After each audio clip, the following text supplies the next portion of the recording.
Hello guys, welcome back to మన serial.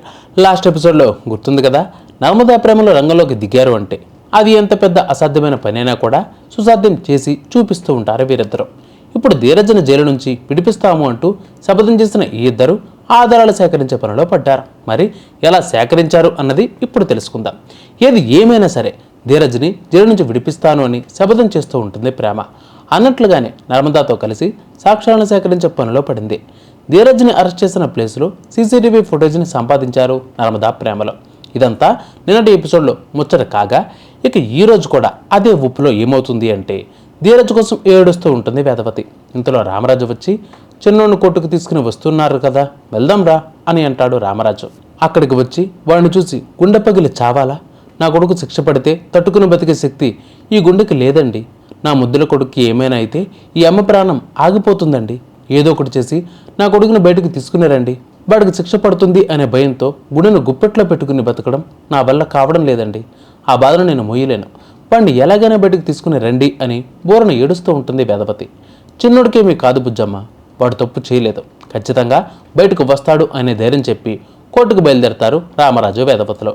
ఇదిలా ఉంటే మరొక వైపు ధీరజ్ గాడేమో ప్రేమ నర్మద నా కోసం చాలా కష్టపడుతూ ఉంటారు, ఇంతవరకు రాలేదంటే ఎలాంటి సాక్ష్యం దొరకలేదేమో అని ఆలోచిస్తూ ఉంటాడు. అటు పోలీసులు ధీరజ్ని కోర్టుకు తరలించడానికి ఏర్పాట్లు చేస్తూ ఉంటారు. ధీరజ్ని చూసిన ఎస్ఐ, రేయ్ నీకు బెయిల్ రాదురా, అటు నుంచి అటు జైలుకే పోతాం, నిన్ను కేసు నుంచి ఆ దేవుడు కూడా కాపాడలేడు అని అంటాడు. అటు నర్మదాకి ట్రాఫిక్ ఎస్ఐ ఫోన్ చేసి మీరు పంపిన వివరాల ప్రకారం ఆ వ్యక్తి అడ్రస్ పట్టుకున్నాం, పంపించాం అని అంటాడు. దానితో ఆ అడ్రస్ పట్టుకుని వెతకడానికి వెళ్తారు నర్మదా ప్రేమలో.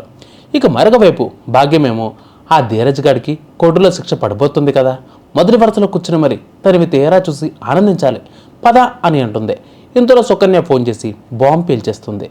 ధీరజ్ కారులో మత్తు పదార్థాలు పెట్టిన ఆ రౌడీ గాడిని పట్టుకోవడానికి మన ప్రేమ నర్మదా వెళ్ళిపోయారండి, కాబట్టి మీరు కూడా వెళ్ళండి, వాళ్ళతో మంచిగా ఉన్నట్లు నటించి ఆ సీసీటీవీ ఫుటేజ్ని కొట్టేయండి అని సలహా ఇస్తుంది సుకన్య. ఇక ఆ మాటతో కంగుతిన్న భాగ్యం, ఈ పిల్లబచ్చ చెప్పిన ప్లానింగ్ని నేను ఫాలో అవ్వాలా, ఇండస్ట్రీలో పండిపోయిన దాన్ని వాడిని వాళ్ళకు దొరకకుండా ఏం చేస్తానో చూడు అని అంటుంది. ఇడ్లీ గడిని తీసుకుని హడావిడిగా బయలుదేరుతుంది భాగ్యం. అప్పటికే నర్మదా ప్రేమలో రౌడీగాడు ఉండే లొకేషన్కి చేరుకుంటారు. వీళ్ళు వెళ్ళేసరికి వాడు అక్కడే సిగరెట్ తాగుతూ ఉంటాడు.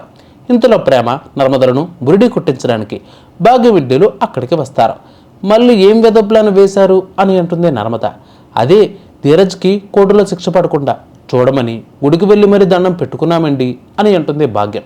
ఇంతలో ప్రేమ, కొంపలు కూల్చే మీరు ఎదుటి మనిషి బాగుండాలి అని కోరుకుంటారా, మీ సంగతి తర్వాత చూస్తానులే కానీ అంటూ రౌడీగాడి కంటే కనిపించడంతో వాడి వెంట పడతారు వీళ్ళిద్దరూ. అయితే భాగ్యం వాళ్ళ వెనకే ఉండి రే దొంగ సచ్చినోడా ఆగరా అని కావాలని అరుస్తూ ఉంటారు. దాంతో ఆ రౌడీగాడు అలర్ట్ అయ్యి పారిపోతూ ఉంటాడు.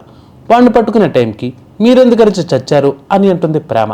చివరికి వాడిని వెంటాడి వేధించి పట్టుకుంటారు. కానీ భాగ్యం వెళ్ళి కావాలి అని వాడిని విడిపించి ఏదో పట్టుకున్నట్లుగా నటిస్తారు. రౌడీగాడు దొరికినట్లు దొరికి తప్పించుకోవడంతో ప్రేమ ఏడుస్తూ ఉంటుంది. ధీరజ్ని కోర్టుకు తీసుకుని వెళ్ళే టైం అయిపోతూ ఉంది. నేను ఓడిపోయానక్క, ఓడిపోయాను, నా ధీరజ్ జైలు పాలవ్వక తప్పదేమో అక్క అంటూ కన్నీళ్లు పెట్టుకుంటూ ఉంటుంది ప్రేమ. అయితే ఆడు ధీరజ్ని కోర్టుకు తరలిస్తూ ఉంటారు పోలీసులు. అప్పుడే రామరాజు స్టేషన్కి వెళ్లడంతో ఎదురు పడతాడు ధీరజ్. కొడుకుని చూసి ఎమోషనల్ అయిపోతాడు మన మామ. చందు కూడా ధీరజ్ని పట్టుకుని ఏడ్ చేస్తూ ఉంటాడు. రామరాజు తలదించుకుని ఉండడం చూసిన ధీరజ్, నాన్న మీరెప్పుడు తల ఎత్తుకుని గర్వంగా ఉండాలి తప్పితే ఇలా తలదించుకుని నా వల్ల బాధపడకూడదు, మీ కళ్ళల్లో నీళ్లు రాకూడదు నాన్న, అది కూడా నా కారణంగా అస్సలు రాకూడదు, మా నాన్నను కంటతడి పెట్టించాను అనే బాధ నన్ను ఎక్కువ బాధ పెడుతూ ఉంటుంది అని అంటాడు ధీరజ్. ఆ మాటతో రామరాజు ధీరజ్ని పట్టుకుని, ఇలాంటి పరిస్థితుల్లో కూడా మీ నాన్న కోసమే ఆలోచిస్తున్నావు తప్పితే నీ జీవితం ఏమైపోతుంది అని ఆలోచించడం లేదారా అని కొడుకుని పట్టుకుని ఏడుస్తూ ఉంటాడు రామరాజు. ఇంత గొప్ప కొడుకుని కన్నందుకు నాకు గర్వంగా ఉందిరా, రెచ్చినోడా నీకు బెయిల్ వస్తుందరా, ధైర్యంగా ఉండు అని ధైర్యం చెబుతాడు రామరాజు. సరే నాన్న, ఎందుకే నర్మదా వదిన ప్రేమ ఎక్కడికి వెళ్ళారు అని అంటాడు ధీరజ్. ఏయ్ మీ ముచ్చట్లు కట్టిపెట్టి పదండి అని అంటాడు ఎస్ఐ ఇంతలో. ఇక కొడుకుని కళ్ళ ముందే పోలీసులు లాక్కొని వెళ్ళిపోతూ ఉంటే రామరాజు కన్నీటి పర్యంతమవుతాడు. ఇంతలో నర్మదా ప్రేమలు ఆ రౌడీగాడిని పట్టుకుని వచ్చి ఎస్ఐ కాలపై పడేస్తాడు. ఆ రౌడీగాడు నా పేరు కానీ బయట పెట్టేస్తాడా అని కంగారు పడుతూ ఉంటాడు మన ఎస్ఐ. ఆ రోజు మా కారెక్కింది వీడే అంటూ ఆ రౌడీగాడి చంప చిల్లు మనిపిస్తుంది ప్రేమ. మామిడికాయల బుట్టలో మారక ద్రవ్యాలు పెట్టింది కూడా వీడే అంటూ నర్మదా వాయించి పారేస్తూ ఉంటుంది. ఎస్ఐ గారు, మీరు మా కారు ఆపి చెక్ చేస్తున్నప్పుడు పారిపోయింది కూడా వీడే. ముందు వీడిని అరెస్ట్ చేసి మా ఆయన్ని విడుదల చేయండి అని ఉతిక పారేస్తూ ఉంటుంది ప్రేమ. అయితే వాడు ఎక్కడ తన పేరు చెప్పేస్తాడో అని కంగారు పడని ఎస్ఐ ఎవరినో తీసుకుని వచ్చి వీడే నేరం చేశాడు అంటే నమ్మేస్తానా? ఆధారాలతో దొరికిన వాడిని వదిలేయడానికి నేనేమైనా పిచ్చోళ్ళ కనిపిస్తున్నానా? నాటకాలు ఆడుతున్నారా అని అంటాడు ఎస్ఐ. దానితో ప్రేమ నర్మదలు తమ దగ్గర ఉన్న సాక్ష్యాన్ని చూపించి ఎస్ఐ నోరు మూయిస్తారు. దాన్ని చూడగానే ఎస్ఐకి చెమటలు పట్టేస్తాయి.